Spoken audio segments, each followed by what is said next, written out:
You think drinking is a bad habit. Your ancestors would laugh at you. For most of human history, alcohol wasn't a weekend thing. It wasn't a social thing. It wasn't even a fun thing. It was survival.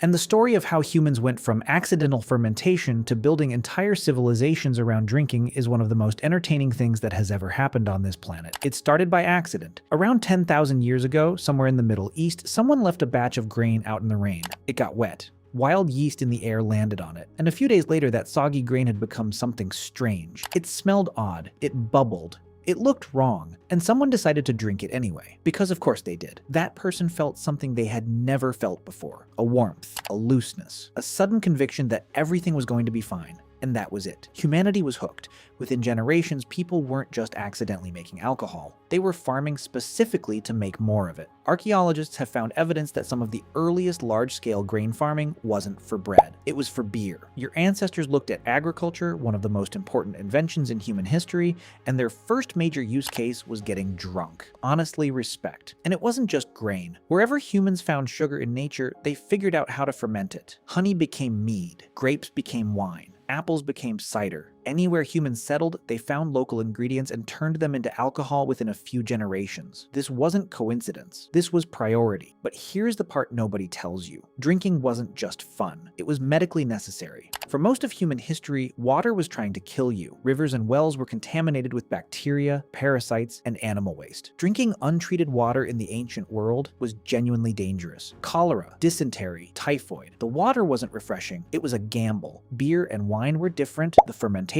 process kills most harmful bacteria. Ancient people didn't know why it worked.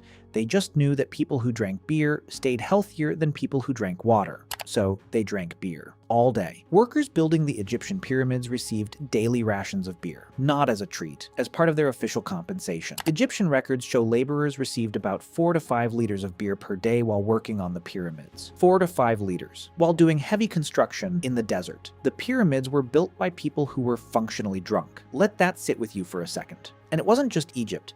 In ancient Mesopotamia, the Sumerians had a goddess specifically dedicated to beer. Her name was Ninkasi. They wrote her a hymn that doubled as a recipe. The oldest recipe ever discovered by archaeologists is not for food. It is for beer. In ancient Rome, soldiers were given wine rations as standard military pay. Every single day. The Roman army ran on wine the way modern armies run on strategy and logistics. In medieval Europe, monks brewed beer as part of their daily religious practice. They considered it a gift from God. Some of the best brewing traditions in the world today trace directly back to monasteries producing beer 1,000 years ago. And children drank weak ale instead of water because water made them sick. Not as a punishment, because weak fermented ale was genuinely safer than the local water supply. Alcohol wasn't a vice. It was infrastructure. It was medicine. It was currency. And it was one of the most reliable ways to stay alive in a world where clean water was not guaranteed. And then there is this. Sharing a drink was one of the most important social rituals in nearly every ancient culture ever studied. It signaled trust. It meant you weren't enemies. It meant you were willing to lower your guard with this person. The act of raising a glass together goes back thousands of years to a time when accepting a drink from someone meant you believed they weren't trying to poison you.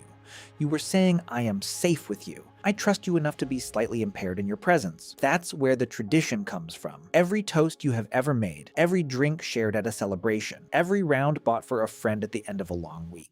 That's 10,000 years of human beings saying, I trust you and I'm glad you're here. So the next time someone tells you that drinking is a bad habit, just remember. Your ancestors built the pyramids on beer. They wrote hymns to the goddess of fermentation. They paid their armies in wine, gave children ale for breakfast, and considered alcohol a gift from the gods themselves.